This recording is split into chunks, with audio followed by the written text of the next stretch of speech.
Resiko-resiko dalam bisnis itu ada satu resiko dari sumber daya sendiri atau kita sendiri. Lalu yang kedua juga ada resiko keuangan. Lalu juga yang berikutnya ada resiko atas harta benda atau aset yang kita miliki. Apa sih yang dimaksud Mbak ketika bisnis itu bangkrut, itu yang seperti apa?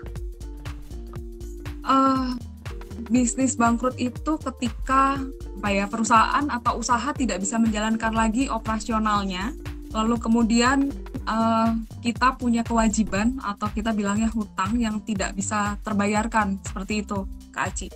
Dan itu makanya pentingnya kita mengelola resiko-resiko yang ada di dalam bisnis itu sendiri. Macam-macam resiko dalam bisnis sebenarnya gitu. Jadi mau dibilang passion aja juga ya, tapi pengetahuan tentang pengelolaan keuangannya juga sebaiknya punya juga.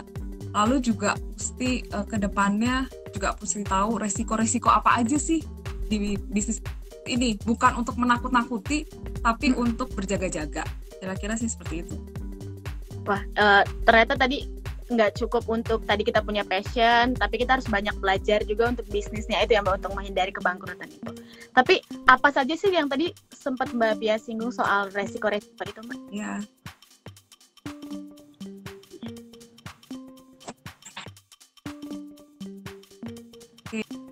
Oke.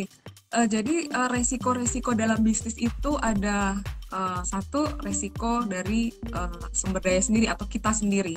Lalu yang kedua juga ada risiko keuangan. Lalu juga yang berikutnya ada risiko atas harta benda atau aset yang kita miliki. Nah, ini semuanya harus kita pikirkan, harus kita kelola supaya bisnis itu bisa berjalan lancar.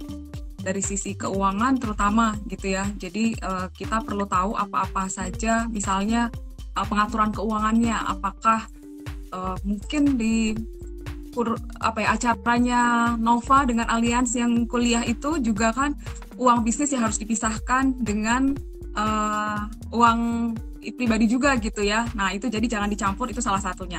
Di dalam uang bisnis itu juga ada lagi kita mengatur, jadi bukan hanya untuk keluarga dana darurat, tapi di bisnis juga ada pengalokasian untuk dana darurat seperti itu.